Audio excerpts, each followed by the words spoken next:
maxamed maxamuud cadde oo wararkan isku soo duway ayaa qaadka ku jira. maxamed, qodobka ugu horeeya aan ku bilowno warka hadalkan ka soo yaray goor dhaweyto madaxweynaha Mareykanka Donald Trump.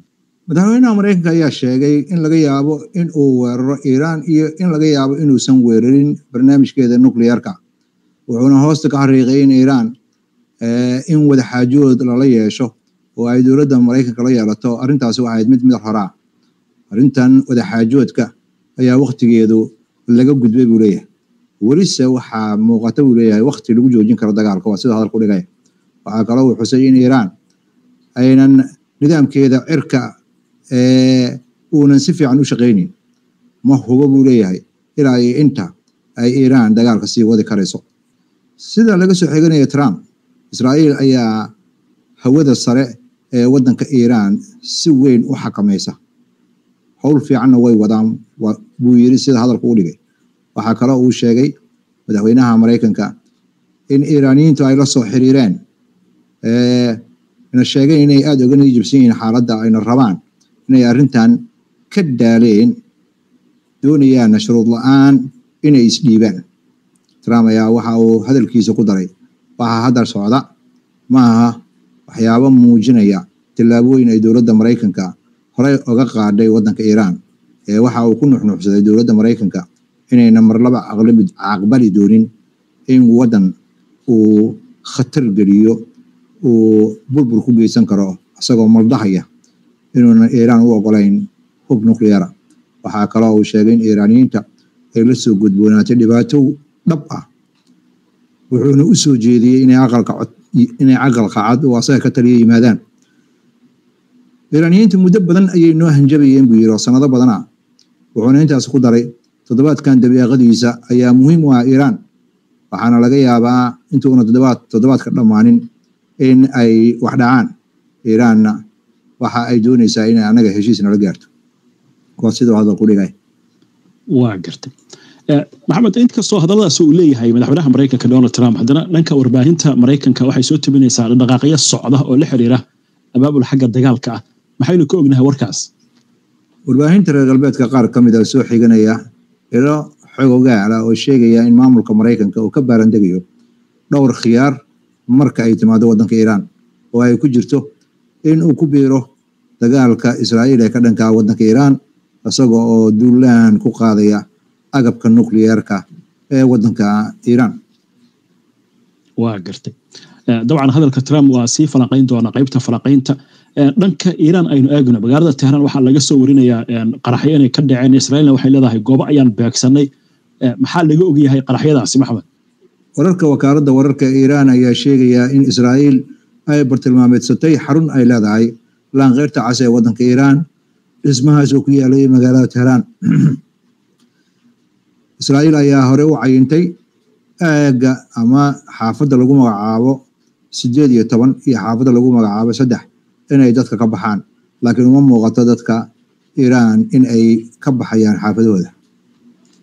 way xagga aynu Israa'iil eegno waxa la leeyahay amar baa la soo rogay oo la rabo in lagu dhimo wararka ka soo baxaya qasaaraha ka soo gaaraya Israa'iil oo aad u badanaya weerarada Iran ay soo qaado.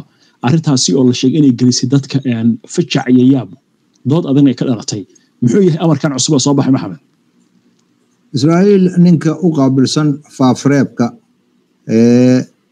ayaa waxa uu sheegayaa in qaanuun degdeg ah la soo rogay oo amar ku bixinaya iyadoo la ilaalinayo amniga qaranka. waa sida hadalka loo dhigay in la mamnuucay in waxyaabo waxyeello u geysanaya amniga gudaha in aan baraha bulshada lagu wadaagin, fariimana aan loogu dirin cadowga. shacabka Israa'iilna aanan la kicinin oo aan la cabsi gelin. waxaana arrimahaas oo dhan ay hoos imaanayaan buu leeyahay in la ilaaliyo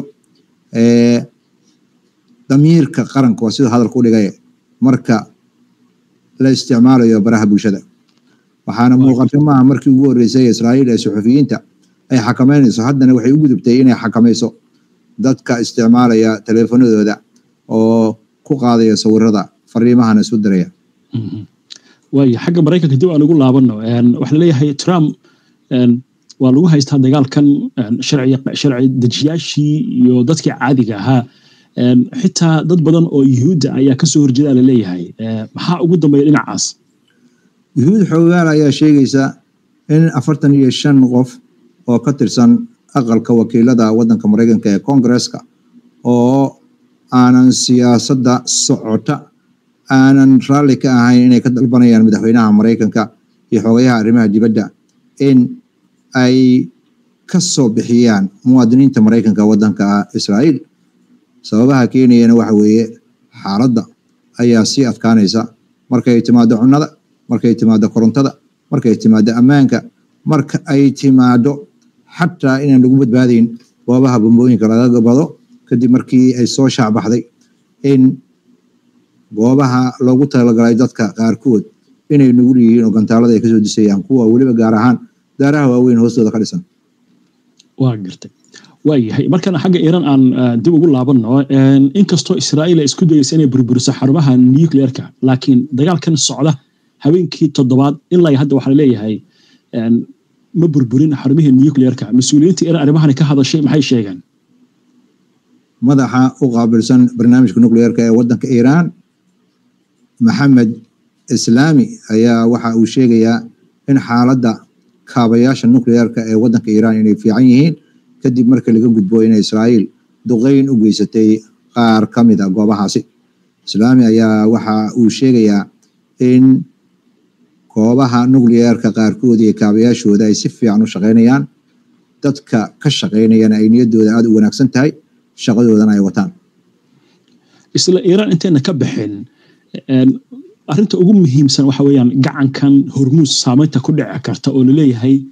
haddii gacankaasi uu xirmo ama marin periodkaasi Yurub iyo Mareykanka dariiqada la soo dhoobanaya waliba gudaha Israa'iil hadda waxaynu arkaynay muuqaalo la soo bandhigay dadkii isku leynaya goobaha shidaalka gawaarida looga shubto muxuu sheegay ninkan hore u ahaa wasiirka dhaqaalaha ee Iran wasiirkii hore ee dhaqaalaha ee waddanka Iran Ihsan Khandozi ayaa waxa uu sheegayaa in booyadaha iyo maraakiibta waaweyn ee shidaalka wada iyo gaaska in ay gudbi karaan marinka Hormuz oo kaliya ayaga oo rukhsad ka haysta waddanka Iran siyaasaddaasna waxa ay meelmar noqonaysaa laga bilaabo maalinta berri ah ilaa iyo xilli 100 maalmood ayay soconaysaa sidoo hadalku dhigay weli ma cadda in fikirka uu soo jeediyey iyo hadalkan uu sheegayo wasiirka hore in ay la jaanqaadayso go'aan ay xukuumadda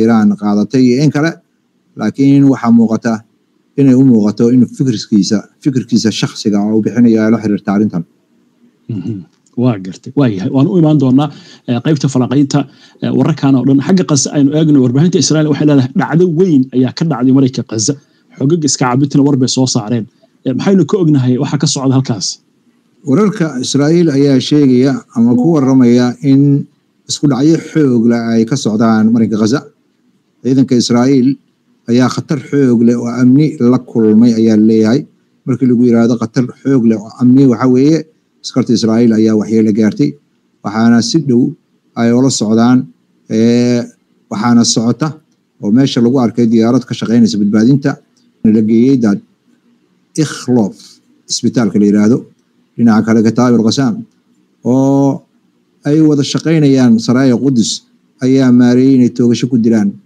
askari Israa'iili ah isagoo maraya deegaanka Asab al-Karaba waxaa sidoo kale la sheegay in bariga Khan Yunis ay dhacdadaasi ka dhacday waxay sidoo kale duqeeyeen ciidamo isku soo urursanayay khadka galbeedka ku yaala waxayna la beegteen gantaalada mootarka loo yaqaano waxayna dadkaasi ku soo ururiyeen baa leeyahay bariga magaalada Khan Yunis sidoo kale waxaa la dhacay gantaalada rocketka loo yaqaano